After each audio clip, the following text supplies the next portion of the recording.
कल किसी ने एक प्रश्न लिखकर भेजा था सीहोर ऑफिस में व्हाट्सएप पर कि गुरुजी से पूछना कि भगवान का पशुपति जो व्रत होता है तो वो तो पशुओं के लिए होना चाहिए, फिर ये मनुष्य पशुपति व्रत क्यों कर रहे हैं?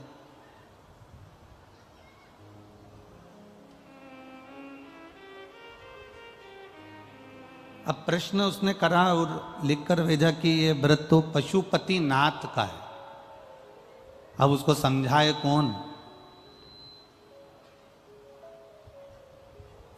चींटी में चींटी के गुण होते हैं, चींटे में चींटे के गुण होते हैं, झिंगुर में झिंगुर के गुण होते हैं, जुए में जुए के गुण होते हैं, चूहे में चूहे के गुण होते हैं, सांप में सांप के गुण होते हैं, शेर में शेर के गुण होते हैं, बिच्छू में बिच्छू के गुण होते हैं, हाथी में हाथी के गुण होते हैं, हिरण में हिरण के गुण होते हैं, गाय में गाय के गुण होते हैं, भैंस में भैंस के गुण होते हैं।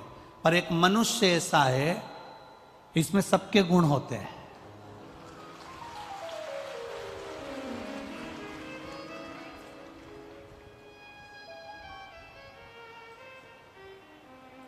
चौरासी लाख योनियों में सबसे आखिरी की योनि है मनुष्य की।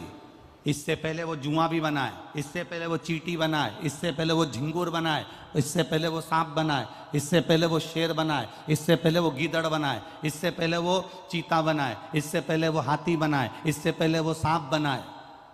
ये सारे गुण उस योनि से छूट तो गया और मनुष्य बन गया, पर मनुष्य में आज तक जो 84 लाख योनियां काट के आया है, पूरी 84 लाख योनि के एक एक गुण इसके अंदर आज भी भरे हैं। जितना सांप जहर नहीं उगलता, ये मनुष्य उससे दुगना उगल देता है।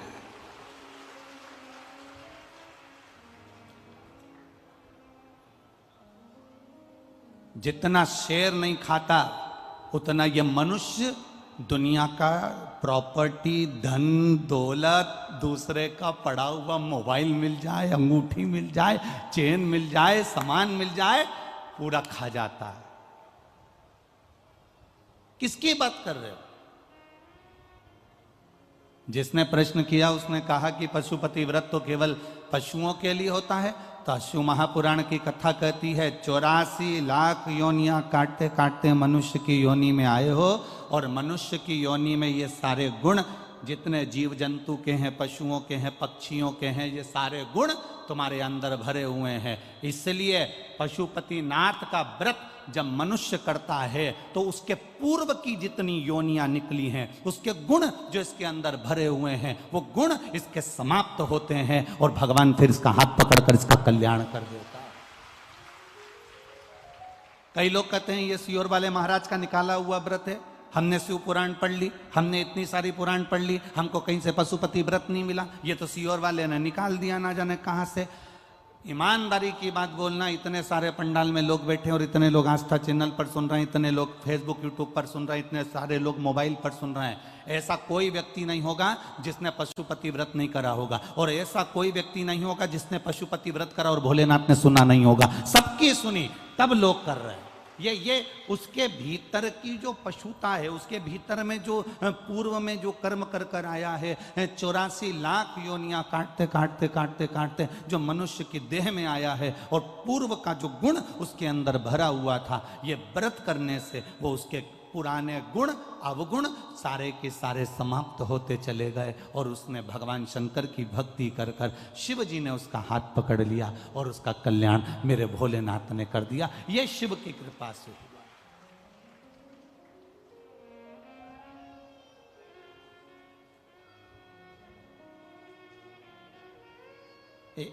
एक पत्र आया है, जरा समझिएगा, यही पशुपति व्रत का।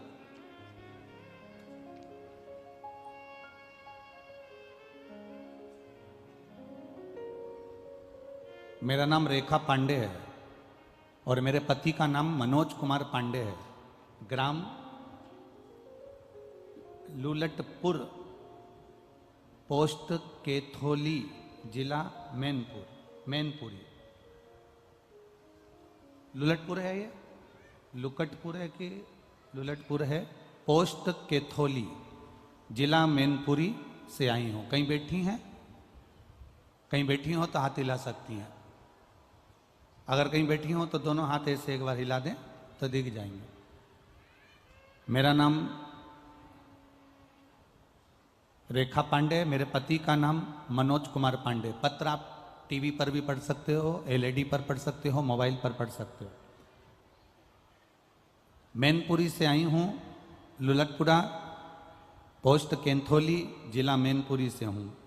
मेरे स्तन कैंसर की गठान हो गई थी, जिसका डॉक्टर बोले कि इसका ऑपरेशन करना पड़ेगा। जब चेस्ट का कैंसर हो गया, ऑपरेशन की तारीख दे दी। लखनऊ में मेरा मेडिकल हॉस्पिटल में ऑपरेशन कराया गया। ऑपरेशन होने के बाद भी वो कैंसर समाप्त नहीं हुआ, दोबारा से फिर हो गया। दोबारा से फिर वापिस डॉक्टर ने रेडियोथेरेपी करने का बोल दिया और वापिस वो कैंसर, चेस्ट का, स्तन का कैंसर वापिस आ गया। तब हम दिखाने के लिए यहाँ से दिल्ली के लिए रवाना हुए, तो गाड़ी में फाइल रखी हुई थी। वो फाइल हमारी यमुना एक्सप्रेस वे पर से हम जा रहे थे और थोड़ी देर के लिए कहीं रुके थे और हमारी फाइल कहीं गिर गई। उसमें हमारे 10,000 रुपये भी रखे हुए थे। बैग पूरा की पूरा कहीं चले गया, मिल नहीं पाया, दिल्ली जाना था। अब हम बैग को ढूंढने के लिए जब पहुंच गए, तब हमारे ध्यान में आया कि बैग तो हमारा कहीं छूट गया। अब दिल्ली में पहुंचने के बाद बैग का क्या करते, कहाँ ढूंढते? वापिस आ गए, फाइल नहीं, दिखाएं क्या डॉक्टर को? पुनः वापिस आए, ढूंढते ढूंढते परेशान हो गए, पर नहीं मिला। तब मैंने बाबा भोलेनाथ जी से कहा कि आपका पशुपति व्रत करा है, फाइल भी मिलना चाहिए, पैसे भी मिलना चाहिए, हम दिखाने जा रहे थे, आपने मेरी फाइल क्यों ले ली? बाबा, हम क्या वर्णन करें? गाड़ी के अंदर ही एक शुकलाल नाम का व्यक्ति का फोन आया, जिसका फोन, शुकलाल नाम का व्यक्ति का फोन था, जो महाराष्ट्र से था। उस व्यक्ति ने हमको फोन कर कर बोला कि आपका एक बैग मिला है जिसमें आपकी फाइल है, आपके 10,000 रुपये रखे हुए हैं और कुछ रिपोर्टें रखी हुई है। ये फाइल, ये बैग हम आपको दे देते हैं। वो शुकलाल व्यक्ति से हमारा मिलना हुआ। उसने हमें दूसरे हॉस्पिटल में जांच कराई और जांच कराई तो बाबा की ऐसी कृपा हुई कि मेरा कैंसर समाप्त हो गया। मैं बाबा को प्रणाम करने के लिए। अब वो फाइल किसने ली, वो शुकलाल कौन था, ये नहीं मालूम, पर बाबा ने मेरी फाइल लेकर मेरे कैंसर को समाप्त कर दिया। मैं बाबा को यहाँ निवेदन करने के लिए, प्रणाम करने के लिए आई हूँ। ये शिव तत्व, ये उघड़ी, एक भरोसा, एक विश्वास, एक तुम्हारी दृढ़ता, तुम्हारा किया गया सत्संग जो तुम कर रहे हो,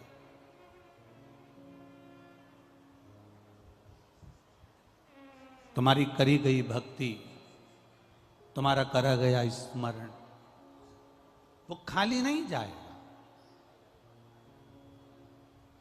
शास्त्र कह रहा है कि तुमने जो सत्संग किया है, तुमने जो भजन किया है, तुमने जो कीर्तन किया है, तुमने जो मंत्र जाप किया है, वो तुम्हारा साधारण नहीं है। वो तुम्हारा साधारण नहीं है। उस मंत्र जाप का बल, वो बार बार गिर जाएगा, रहने दो, उठा के एक साइड रख दो उसको। तुम्हारे मंत्र जाप का बल, तुम्हारा स्मरण, तुम्हारी भक्ति, तुम्हारा विश्वास, तुम्हारी दृढ़ता तुम्हें परमात्मा के करीब लेकर जाती है।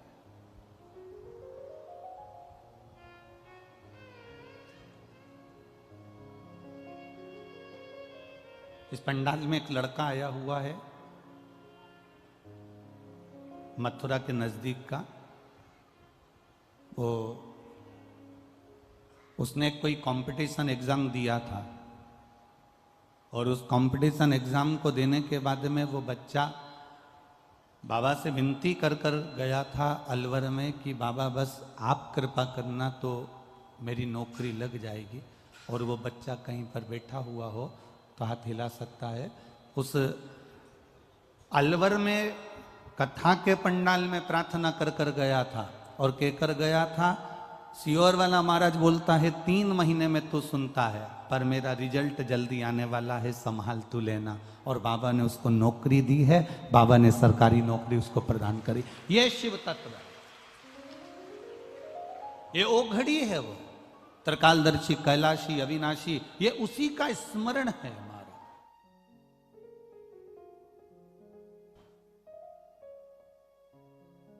आपने जो भक्ति करी, आपने जो भजन किया, आपने जो भगवान देवाधिदेव महादेव का स्मरण किया, ये कोई साधारण थोड़ी ना हो सकता, ये खाली नहीं जा सकता।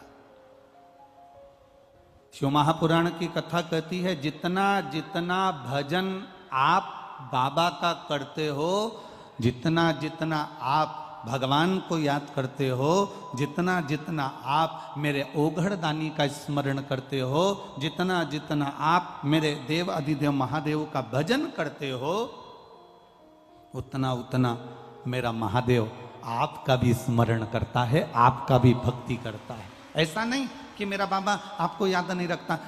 राजा नल ने दमयंती को याद किया तो दमयंती ने राजा नल को याद किया। ये दोनों ने एक दूसरे को कभी नहीं देखा था, पर दोनों का आत्मीय प्रेम इतना बढ़ गया कि दोनों एक दूसरे को प्राप्त हो गए।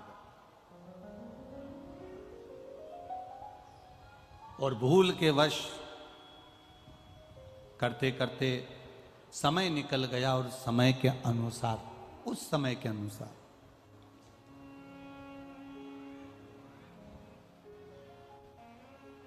कल आपको कथा में कहा था, अधिक मास की अमावस्या मतलब अधिक मास विराम हुआ, श्रावण का महीना वापिस लगा। इन दोनों का जो मिलन का बिंदु था, उस दिन एक पुष्प, काय का, जरा जम के बोलिए, कनेर का पुष्प भूलवश, अनायास, अचानक वो पुष्प शिव पर समर्पित हो गया। आप में से कई लोग ऐसे बैठे होंगे, आप लोगों में कई लोग ऐसे भी होंगे कि कभी कभी ऐसा होता है कि अपनी गाड़ी से अपन जा रहे हैं और गाड़ी बीच में खराब हो गई, गाड़ी बीच में पंचर हो गई, या गाड़ी में कोई काम आ गया, या कोई गाड़ी में कोई खराबी हो गई, तुम उसमें से उतर गए। उतरे तो सामने कोई वृक्ष था, कोई पेड़ था, कोई मंदिर था, कोई स्थान था, और वहां पर शंकर जी का शिवलिंग रखा हुआ था।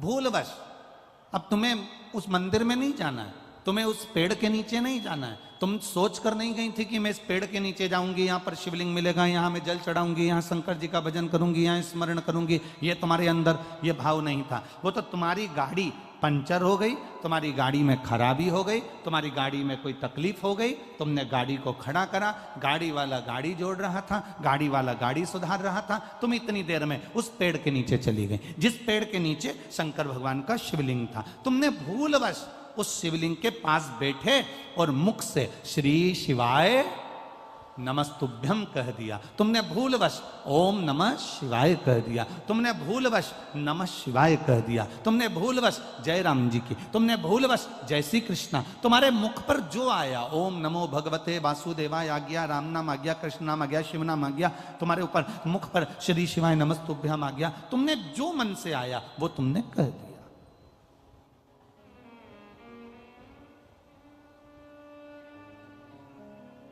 अब तुम गए तो नहीं थे उस मंदिर में जाने के लिए, तुमने सोचा ही नहीं था, तुमने उस होटले पर बैठने का भी मन में नहीं विचार करा था, तुमने वहां नमन करने का भी विचार नहीं करा था, तुमने वहां पहुंचने का भी विचार नहीं करा था, पर अनायास तुम वहां पहुंच गए और तुमने वहां शीश नवा दिया, प्रणाम कर लिया, नमन कर लिया, नमः शिवाय कह लिया, ओम नमः शिवाय कह लिया, श्री शिवाय नमस्तुभ्यम कह लिया। तो तुमने तो कह लिया, पर इसका जो पुण्य है वो तुम्हारे खाते में जुड़ गया। कब काम आएगा? जिस समय तुम्हारी दुख की घड़ी आएगी, तब मेरा भोलेनाथ उस जगह पर तुम्हें खड़ा मिलेगा।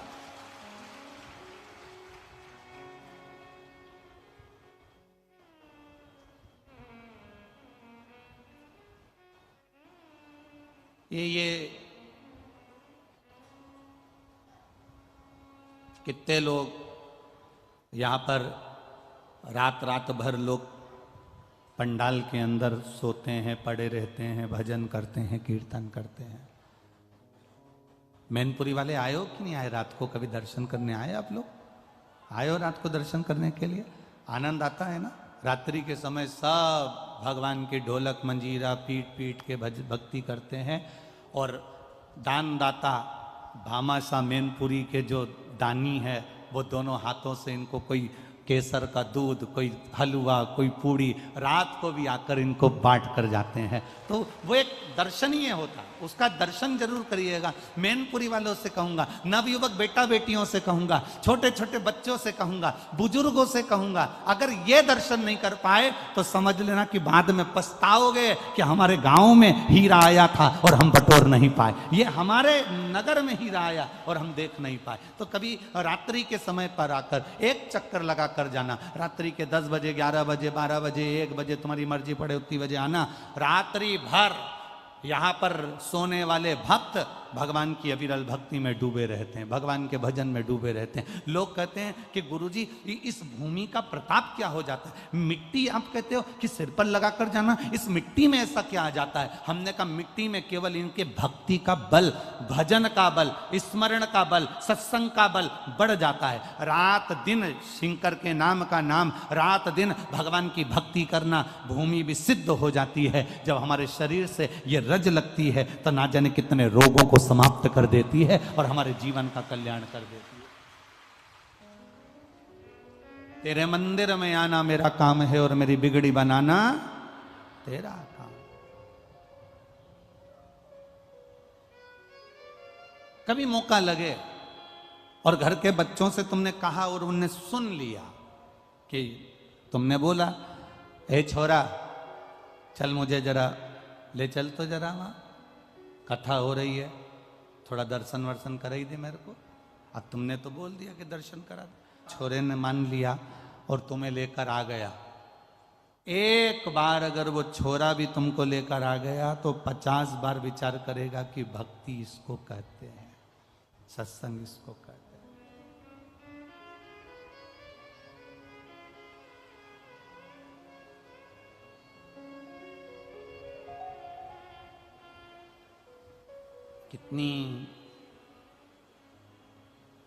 कितनी मेहनत करना पड़ती है लोगों को।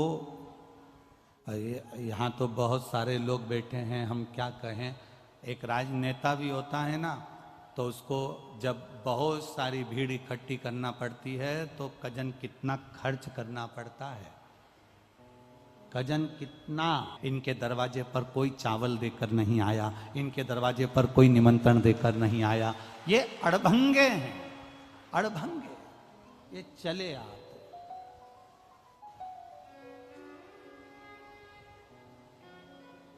दौड़े चले आते।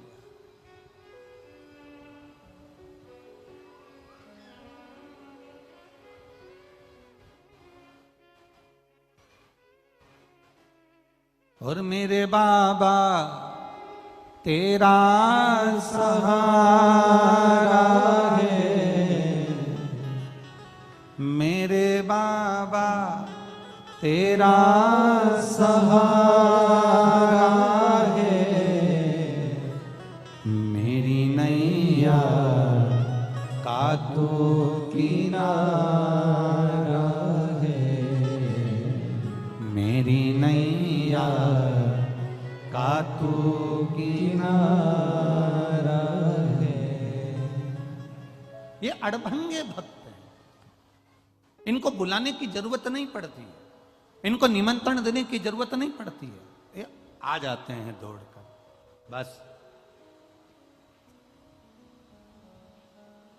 इनके मन में आया कि मुझे शिव की कथा का रस तत्व ग्रहण करना है, मुझे भगवान का भजन श्रवण करना है, और ये दौड़ पड़े, पहुंच गए कथा।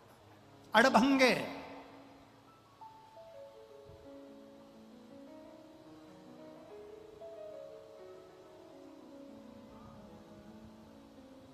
शिव कथा कह रही है, भगवान शंकर का संवाद कह रहा है। राजा नल दमयंती वापिस मिल गए। एक पुष्प कनेर का सावन अधिक मास के संजोग में चढ़ा दिया। हाथ में जो जल 2 पात्र का रखा हुआ था वो जल देवाधिदेव महादेव को समर्पित कर दिया।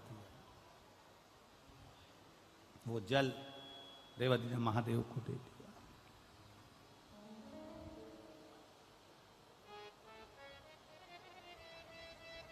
कल कथा में कहा था सारी समस्या का हल, पर सावन के महीने में जरा जम के बोलो जरा, 2 लोटा जल घर से निकलते समय एक के ऊपर एक, और मंदिर में पहुंचने से पहले दोनों हाथों में जैसे लड्डू होता है ऐसा भरा हुआ जल का पात्र। हे बाबा, तेरे ऊपर जब ये समर्पित हो और 2 हाथों से हम आपको जल समर्पित कर रहे हैं, आप हजारों हाथों से हमारा भंडार भर देना। ऐसी कृपा आपकी बनी रहे, ऐसी दया आपकी बनी।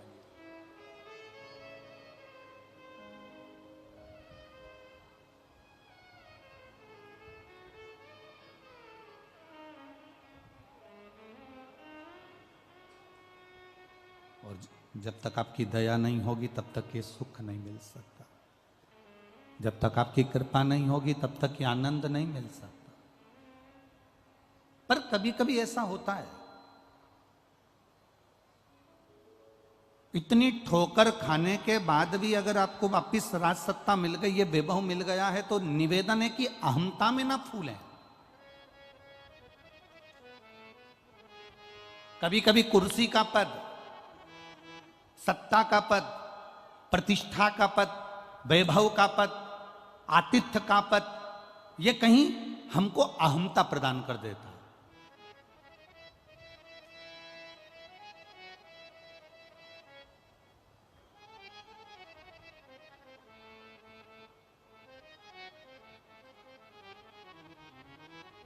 आप बहुत बड़े ऊंचे पद पर हो, बहुत बड़े ऊंचे पद पर,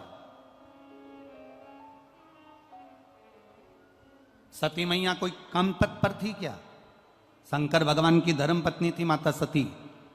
कुंभज बाबा के आश्रम में पहुंची थी, अगस्त ऋषि के आश्रम में पहुंची माता सती, और अगस्त बाबा के आश्रम में, कुंभज ऋषि के आश्रम में माता सती जब पहुंची तब अगस्त ऋषि ने उनका आदर नहीं करा, कुंभज ऋषि ने उनका सम्मान नहीं करा। इसको बुरा लगा।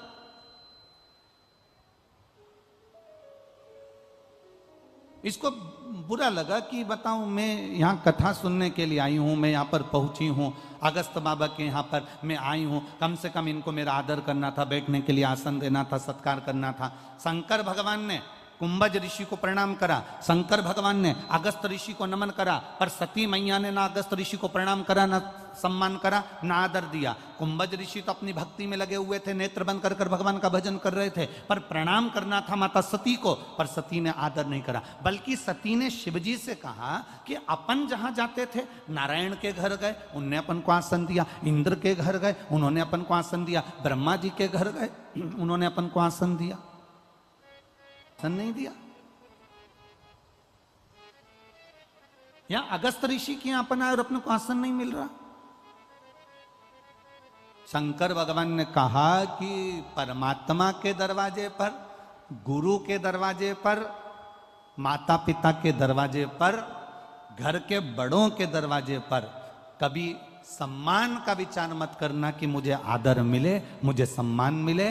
कथा में, सत्संग में, संकीर्तन में, गुरु के दरवाजे, परमात्मा के दरवाजे, शिवालय, शंकर की चौखट पर जब भी जाना तो तुम्हारे अहंकार को घर पर, पद को घर पर, प्रतिष्ठा को घर पर रख कर जाना, और ये सोच कर जाना कि मैं मेरे बाबा से, मेरे पिता से मिलने के लिए जा रही हूं, मेरे गुरु के चरणारविंद में जा रही हूं, मैं शंकर की कथा को सुनने के लिए जा रही हूं।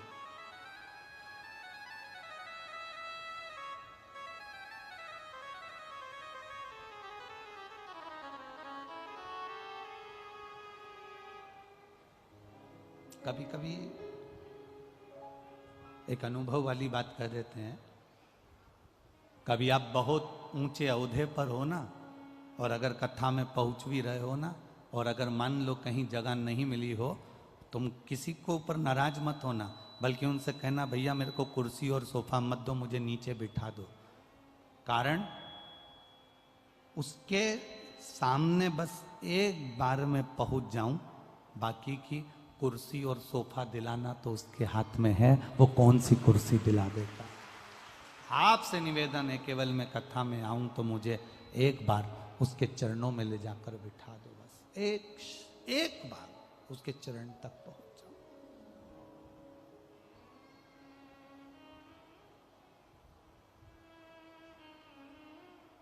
क्या देगा वो, क्या प्रदान करेगा वो, कैसे देगा वो, ये उसके ऊपर है। राजा नल को थोड़ा सा वापिस जो सत्ता मिल गई, वापिस जो वैभव मिल गया, वापिस जो कुर्सी मिल गई, वापिस जो राज सिंहासन मिल गया, वापिस जो राज सत्ता मिल गई, तो राजा नल को थोड़ी सी अभिमतता आ गई, थोड़ा सा अहंकार।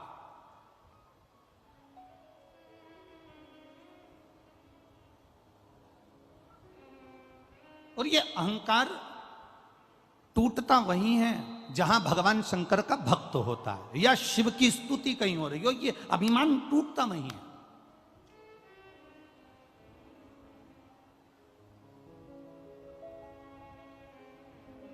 तुम बहुत पैसे वाले, तुम बहुत धनपति, तुम बहुत वैभवपति, और शंकर जी के मंदिर में तुम्हें थोड़ी देर खड़ा रहना पड़ रहा है। थोड़ा खड़े रहो, अभी लोग जल चढ़ा रहे हैं, अभी लोग पूजन कर रहे हैं, थोड़ा खड़े रहो। तुम्हें शंकर के मंदिर में लाइन लगाना पड़ रही है, शिव के द्वार पर तुम्हें थोड़ी देर खड़ा रहना पड़ रहा है। तुम्हारे पास में धन है, वैभव है, सत्ता है, सब कुछ है, उसके बाद भी आप भगवान शंकर के मंदिर में, शिव के दरवाजे पर, शिव के सम्मुख में थोड़ी देर आपको इंतजार करना पड़ रहा है। क्रोध ना करिए, उस समय पर यह विचार करिए कि मेरे बाबा मुझे थोड़ी देर रोक के रखे हैं, मतलब जरूर मेरे बाबा मुझ पर दृष्टि कर कर रखे हैं, इसलिए थोड़ा रोक कर रखा है कि थोड़ा रुकिए, अभी थोड़ा रुको, अंदर बहुत भीड़ हो रही है, थोड़ा सा ये लोग बाहर निकलेंगे तब मैं आपको अंदर भेज दूंगा, दर्शन कर लेना, बाबा को जल चढ़ा देना, थोड़ा रुको। अब उसमें हम लोगों को गुस्सा आ जाता है, तो मुझे जानते नहीं हो क्या, तो मुझे पहचानते नहीं हो क्या। उस समय क्रोध नहीं आना चाहिए, उस समय ये विचार करना चाहिए बाबा ने मुझे दरवाजे पर क्यों खड़ा करके रखा। हर किसी को बाबा दरवाजे पर खड़ा कर देता है क्या? शंकर भगवान हर किसी को दरवाजे पर खड़ा कर देंगे? भगवान नारायण के दरवाजे के द्वारपाल हैं जय और विजय, जय विजय चले जाते हैं तो दूसरे खड़े हो जाते हैं, ब्रह्मा जी के दरवाजे के द्वारपाल चले जाते हैं तो दूसरे खड़े हो जाते हैं, पर शंकर भगवान के दरवाजे का जो द्वारपाल है भगवान शिव कहते हैं मेरे दरवाजे का द्वारपाल मणिभद्र, वीरभद्र, इनको मैं जब खड़ा करता हूं और अगर ये कहीं चले जाते हैं तो मैं किसी और को खड़ा नहीं करता, शिव जी कहते हैं मैं उसको खड़ा करता हूं जिस पर मुझे कृपा की दृष्टि करना होती है, उसको दरवाजे पर खड़ा करता। मंदिरों में भीड़ हो रही है, अपार भीड़ पड़ रही है, जल चढ़ाने के लिए लाइन लगाना पड़ रही है, पर मंदिर के पंडित जी ने, समिति ने, कमेटी ने, लोगों ने कह दिया थोड़ा दरवाजे पर इंतजार करो, रुको जरा, शांति रखो जरा, खड़े रहो जरा, क्रोध मत करना, ये विश्वास करना, ये भरोसा करना कि मेरे बाबा ने अपनी चौखट पर अपने दरवाजे पर क्यों खड़ा कर कर रखा है, वो मुझ पर कुछ करुणा करने वाला है, मुझको अपने दरवाजे से कुछ देने वाला है। इसीलिए तो जब दरवाजे पर अपन खड़ा किसको करते हैं, कोई मांगने आया तो तुम लोग खड़ा किसको करती, जिसको भगाना होता है तो तुम तो तुरंत गए चल, जिसको भगाना होता है तो दरवाजे से तुम तुरंत नहीं कहती थी भाओ चलो यहां से जाओ, और जिसको देना होता है उसको क्या कहती, बाबा जी आती हूं जरा खड़े रहो, अंदर जाएगी, डब्बा खोलेगी, आटा लाएगी, पैसे निकालेगी, थोड़ा समय लगता है कि नहीं लगता, पैसे निकालने में, आटा लाने में, समय लाने में, फिर वो दरवाजे पर खड़ा होकर के रहे, माता जी कहाँ चली गई, भिक्षाम देई। माता जी बोलती रुक तो जा रे, सामान तो लाऊं निकाल के, मुझे थोड़ा समय लग रहा है। तो माता जी ने विचार करा, अब बेचारा बुढ़ा है रे, अधिक मास का महीना चल रहा है, मेरे कपड़े रखे हैं ससुर जी के, वो भी दे देती हूँ। उसने ससुर के कपड़े भी निकाल लिए। अभी मांगा तो इसने केवल 1 कटोरी आटा था, मांगा तो इसने 1 रुपया था, पर अब वो दे क्या कह रही है, पैसे भी दे रही है, आटा भी दे रही है, मालपुआ भी दे रही है, 1 जोड़ कपड़े भी दे रही है। और चलते चलते उसने देखा कि छाता भी पड़ा था पुराना सा, वो भी उठाकर दे दिया। भगवान अगर तुम्हें दरवाजे पर खड़ा रखे तो भगवान को धन्यवाद देना कि तेरी कृपा जरूर कोई बड़ी होने वाली है, इसलिए तूने मुझे खड़ा रखा है। क्रोध मत आने देना, गुस्सा मत आने देना, चिड़चिड़ मत करना। दरवाजे पर खड़े होकर यह मत विचार करना कि सब अंदर चले जा रहे हैं, सब जा रहे हैं, सब पहुंच रहे हैं और मुझे दरवाजे पर खड़ा, ना ना ना ना।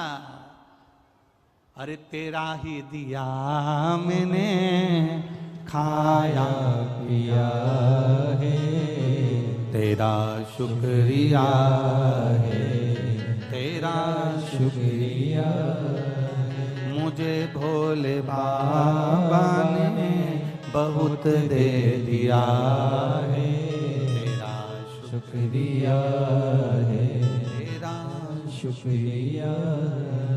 परीक्षा लेता है शिव, बहुत परीक्षा लेता है।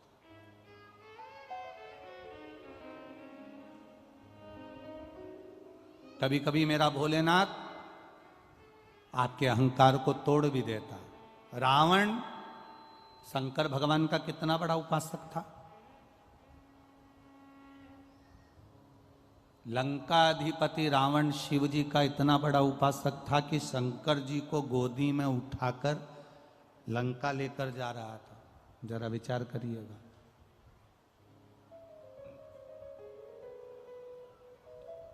गोदी में लेकर लंका जा रहा, कितना अभिमान तोड़ा है मेरे भोले बाबा ने, जरा देखिएगा। राजा दशरथ का जन्म नहीं हुआ था और राजा दशरथ का जन्म नहीं हुआ राजा अज, दशरथ जी के पिता।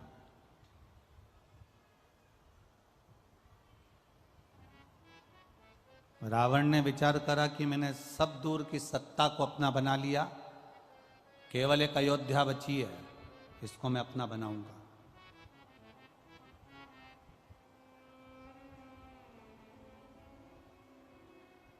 यह अयोध्या का राज्य मेरा होना चाहिए।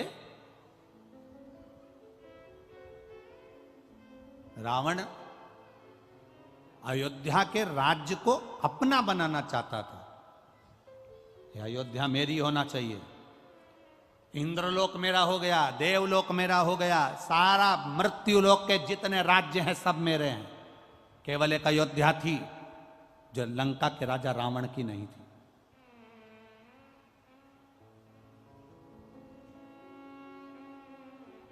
ये अयोध्या मेरी होना चाहिए। ये लंका के राजा रावण ने अपने मन में एक संकल्प लेकर अयोध्या को जीतने के लिए और अयोध्या के राजा अज को, दशरथ जी के पिता राजा अज को ललकारने के लिए लंका का राजा रावण पहुंच गया अयोध्या। और अयोध्या में जैसे ही रावण पहुंचा, सब डर के मारे पीछे हट गए कि लंका का राजा रावण आया, जिसका पूरा शासन चल रहा है, देवलोक में जिसका शासन हो गया, इंद्रलोक जिसका हो गया, सारे ग्रह जिसके अनुकूल हो गए, सबका बंधन बना कर रखा है, वो लंका का राजा रावण अयोध्या में आया। सब भागे, रावण गया और रावण ने जाकर अयोध्या के राजा अज को ललकारने का प्रयास किया। द्वारपालों से पूछा, बताओ राजा अज कहां है? तो कहा राजा अज शंकर जी के पूजन कर रहा है। शिव का पूजन? अयोध्या का राजा भी शंकर की आराधना करता है, शिव की आराधना? हां, द्वारपालों ने कहा हमारे राजा अज शिव जी के पूजन में लीन है, उनका नियम है वो शंकर भगवान को प्रतिदिन 10 पुष्प शंकर को समर्पित करते हैं। कितने पुष्प? जम के बोलिए जरा। 10 पुष्प शिव को समर्पित करते हैं। राजा अज का नियम था।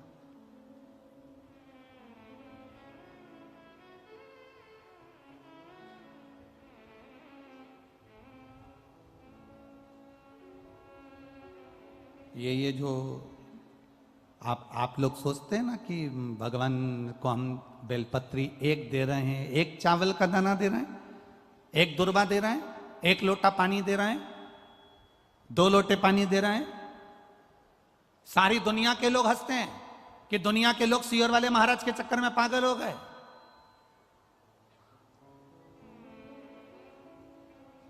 और वो सीहोर वाला तो ना जाने शिव पुराण बाजता कि नहीं बाजता। लोग कहते टोटका पुराण बाजता रहता है। हम उनसे कहते हैं अगर महाराज टोटका पुराण बाजता है तो फिर सुनते काय को हो? अपने घर में टीवी है, रिमोट हाथ में है, खटका दबाओ, बंद करो ना। दूसरा महाराज जारिया को उसको पकड़ो ना। कौन ने कहा कि खोल के बैठो?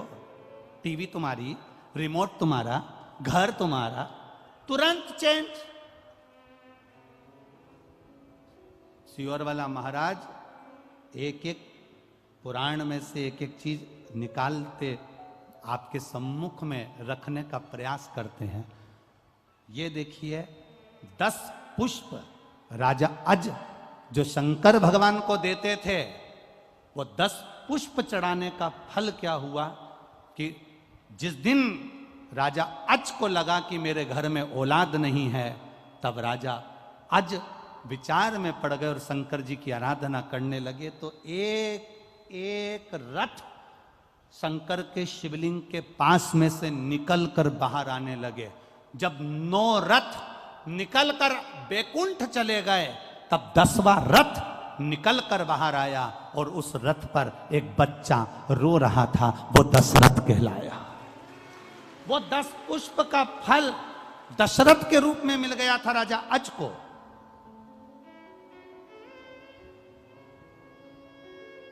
लोग कहते हैं सीहोर वाले महाराज जी बताते हैं 1 पुष्प चढ़ाओ, सीहोर वाले महाराज कहते हैं 2 लोटा जल चढ़ाओ, सीहोर वाले महाराज कहते हैं 5 काली मिर्ची चढ़ाओ, सीहोर वाले महाराज कह देते हैं इतना सा गन्ने का रस लेकर तुलसी के क्यारे में डाल दो, इतना सा ये भाग लेकर भगवान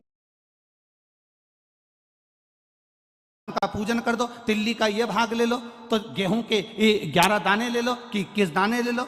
ये एक एक चीज का वर्णन कहां से? ये हमारे पुराणों में सब लिखा है कि 10 पुष्प चढ़ाने का फल ये हुआ कि 9 रथ निकलने के बाद 10वां रथ निकला और उस पे जो बालक आया उसका नाम दशरथ हुआ। वो राजा अज को प्राप्त हुआ। अब लोग कहते हैं कि अभिषेक का वर्णन भगवान कृष्ण ने एक एक रानी के साथ में 11 दिन तक शंकर भगवान का अभिषेक करा। इसलिए भगवान कृष्ण के घर में एक एक रानी से 11 संतान हुई। 10 बेटे 1 बेटी, 1,77,186 भगवान कृष्ण के बच्चे हुए। ये शिव जी की कृपा से। आप कितने दिन अनुष्ठान कर रहे हो? आप कितने दिन जल चढ़ा रहे हो? आप कितने लोटा जल चढ़ा रहे हो? आप कितना गेहूं का दाना चढ़ा रहे हो? आप कितना चावल का दाना चढ़ा रहे हो? आप कितनी बेलपत्र समर्पित कर रहे हो? कई बार हम शिव पुराण के अंदर बता देते हैं कि बेलपत्री ऐसे चढ़ाना, पत्ती का मुंह ऐसा रखना, डंडी का मुंह कैसे रखना, मूंग का ऐसा दाना चढ़ाना। ये आपको कुछ ना कुछ तो प्रदान करता होगा, कुछ तो देता होगा, उसका फल मिलता जरूर है, मिलेगा। रावण को अहंकार था। लंकाधिपति रावण को अभिमान, अयोध्या का राज्य मेरा होना चाहिए।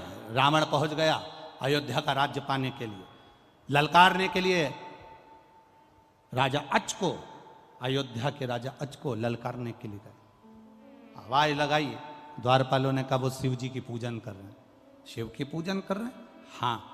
रावण को लगा कि सारे पृथ्वी का राज्य मेरा हो गया, सारे देवताओं का राज्य मेरा हो गया, केवल अयोध्या मेरी नहीं हो पा रही है। इसमें ऐसी राजा अज पूजन कौन सी करता है कि अयोध्या पे मैं विजय प्राप्त नहीं कर पा रहा? कुछ तो तुम्हारी धर्म पत्नी ऐसा व्रत करती है जिसके कारण बाल बांका नहीं हो पा रहा। कुछ तो तुम्हारे अंदर भगवान की ऐसी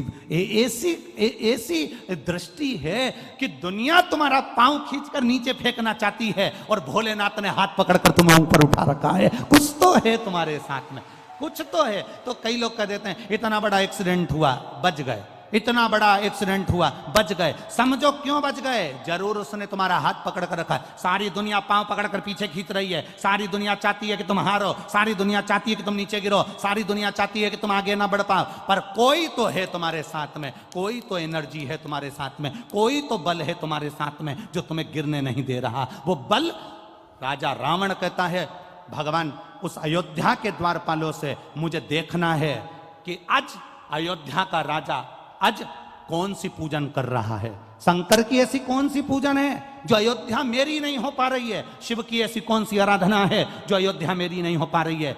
राजा आज के पूजन कक्ष में मुझे लेकर चलो। द्वारपाल राजा आज जिस जगह पर शंकर जी को 10 पुष्प समर्पित करते थे उस जगह पर लेकर रावण को खड़ा कर दिया। रावण देख रहे थे राजा अज ने त्रिपुंड लगा रखा है, 12 तिलक कर रखे हैं। राजा अज हाथ जोड़कर भगवान की पूजन कर रहा था। एक एक पुष्प राजा अज शिव जी को समर्पित कर रहा था।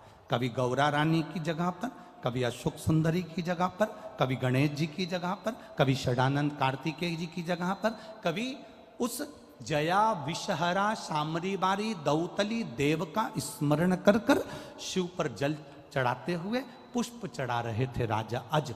अब राजा अज फूल चढ़ाते चढ़ाते राजा अज ने तुरंत हाथ में अंजलि में जल लिया और जल लेकर आंख बंद कर कर राजा अज ने वो जल पीछे फेंक दिया।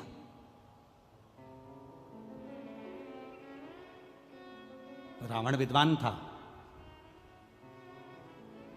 बहुत बड़ा विद्वान था रावण। रावण ने विचार करा हमारा सनातन धर्म, हमारे हिंदू धर्म में तो अंजलि में जल लेकर आगे छोड़ा जाता है। ये राजा की बुद्धि को क्या हो गया, इसने जल लेकर पीछे फेंक दिया। हमारे सनातन हिंदू धर्म में रावण लंकाधिपति सोच रहा है कि हमारे सनातन धर्म में, हमारे हिंदू धर्म में अंजलि में लिया हुआ जल सामने छोड़ा जाता है, आगे छोड़ा जाता है। पर राजा अज ने वो जल तो पीछे पटक दिया, हाथ में लेकर पीछे छोड़ दिया। अब रावण को हंसी आ गई, ठाका लगाया लंका के राजा रावण ने। अपने आप को इतना बड़ा विद्वान बनता है अज, जिसको पूजन करना तक नहीं आती, जिसको जल चढ़ाना तक नहीं आता, वो जल पीछे पटक दिया। अरे किसी विद्वान को अपने पास में बिठाना था, वो तुम्हें बता देता कि जल कैसे चढ़ाना चाहिए। किसी पढ़े लिखे को बिठाते अपने पास में, वो तुम्हें समझा देता कि जल कैसे चढ़ाना है, कैसा नियम करना है, कैसी पूजन करना है। कोई विद्वान को अपने पास में बिठाते, वो समझा देता तुमको। राजा रावण को हंसी आ गई और हंसी आते से ही राजा अज का ध्यान रावण पर चले गया। लंका का राजा रावण आज खड़े होकर बोले, आज लंका का राजा मेरे दरवाजे पर अयोध्या में कैसे आना हुआ। रावण कहते हैं कि मैं आया तो तुमको युद्ध के लिए ललकारने था, पर हमारा सनातन धर्म हिंदू धर्म में हाथ की अंजलि में जल लेकर सामने छोड़ा जाता है। पर तुम तो ना जाने कौन सा विधान लेके आए कि पानी को तुमने पीछे फेंक दिया। ये तुमने करा क्या। इतने में राजा अज ने कहा, मैंने पानी पीछे इसलिए फेंका, मैं जब पूजन कर रहा था 9वें नंबर का पुष्प मैंने समर्पित करा था और मेरे कानों में गौ माता की आवाज मेरे कानों में रंभाने की सुनाई देने लगी। यहां से 42 किलोमीटर की दूरी पर जंगल में एक शेर एक गाय को खाने वाला था। गाय ने मुझे पुकारा, नगर का राजा संभालो, राजन संभालो, गाय रंभाई, मैंने जल उठाकर पीछे फेंक दिया। रावण कहने लगा, तुम्हारे पूजन में पीछे फेंके हुए जल से होगा क्या। राजा अज ने कहा वो जल शेर को मार दिया होगा, गाय को बचा लिया होगा। रावण कहता है पानी से शेर मरता है? पानी से शेर मरता है? राजा अज ने कहा मेरे भोलेनाथ जी का जो पानी है ना, ये कोई साधारण नहीं है, शेर भी मरा होगा, जाओ जरा देख कर आओ। रावण राजा अज से मिला नहीं, बात नहीं करी, तुरंत रथ उठाया रावण ने, 42 किलोमीटर दूर वन में पहुंचा और वन में जाकर क्या देखता है, एक गाय घास चर रही थी, उसके पास में हजारों बाणों से रमा हुआ शेर पड़ा हुआ था। राजा रावण की आंख से आंसू बह गए।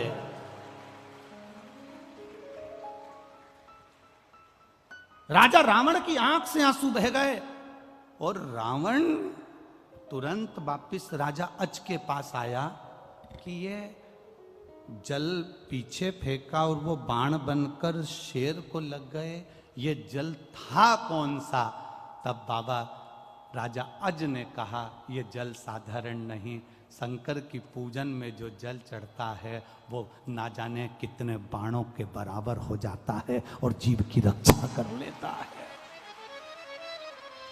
रावण ने राजा अज के हाथ जोड़े, राजा अज को ब्राह्मण रावण ने हाथ जोड़कर नमन कर कर कहा कि अब मैं जा रहा हूं। क्यों महाराज, आप तो मुझे ललकारने आए थे। राजा रावण ने विचार करा, जिसका केवल पानी हजारों बाणों के बराबर हो जाता है, अगर इससे युद्ध लड़ लिया तो रावण तो 1 मिनट में निपट जाएगा, इसलिए मुझे युद्ध नहीं करना है, मैं नहीं लड़ सकता। लंका का राजा रावण वापिस चले गया, लंका का राजा रावण वापिस गया और रावण जब वापिस गया तब राजा अज विचार कर रहे थे कि मेरे घर संतान नहीं और शिव की कृपा ऐसी हो गई, जो 10 पुष्प राजा अज शिव को समर्पित करते थे, उस पुष्प का पुण्य मिल गया। एक एक रथ निकले, एक एक रथ।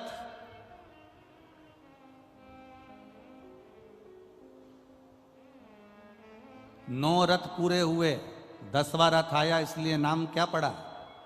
जम के बोलो जरा, दशरथ। साधारण है क्या दशरथ जी का चरित्र? शिव की भक्ति से मिला। कई लोग कहते हैं हम 2 लोटा पानी चढ़ाएंगे तो ये कब, इसका पुण्य कब मिलेगा? हम 1 लोटा पानी रोज शंकर जी को चढ़ाएंगे, इसका पुण्य कब मिलेगा? इसका पुण्य कब मिलता है? राजा अज भगवान शंकर की आराधना करते करते जिंदगी निकल गई थी राजा अज की, और जल चढ़ाते चढ़ाते जब जीवन निकल गया, उस जल में बल अपने आप महादेव दे देता है। उस जल का बल क्या है? लोग कहते हैं शंकर जी पे चढ़ा हुआ जल पीने से, महाराज कहते हैं, मिश्रा जी कहते हैं, सियोर वाला महाराज कहता है कि कैंसर जैसा रोग ठीक हो जाता है, किडनी लीवर ठीक हो जाते हैं, लोगों की बीमारियां ठीक हो जाती है। आखिर उस जल में है क्या? वो जल तुम्हारे द्वारा जो शंकर जी को चढ़ाया गया है, तुम रोज प्रतिदिन शिव की आराधना में विश्वास के साथ जब जल चढ़ाती हो, वो जल तुम्हारा साधारण नहीं होता, उसमें शंकर का बल आ जाता है और वो बल हमारे रोगों को समाप्त कर देता है, शिव तत्व की प्राप्ति हो जाती है।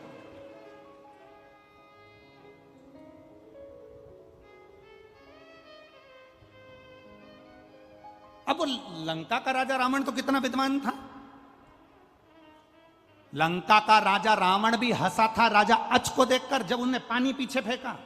दुनिया के कई लोग हैं, हम इस व्यासपीठ से आपको बता देते हैं कि ये कर लेना, ऐसा करो, कनेर का पुष्प चढ़ा दो, दुर्वा चढ़ा दो, बेलपत्र चढ़ा दो, मूंग चढ़ा दो, चावल चढ़ा दो, ऐसे कई ढेर पड़े होंगे जो 24 घंटे हंसते होंगे। ये चढ़ाने से ऐसा होता है क्या? ये चढ़ाने से वैसा होता है क्या? ढेर पड़े होंगे जिनके पास में 24 घंटे कोई काम नहीं है, केवल निंदा, केवल बुराई। फेसबुक चलाओ, यूट्यूब चलाओ, एक बुराई छाट दूसरी लिख दो, दूसरी चाहो तीसरी लिख दो।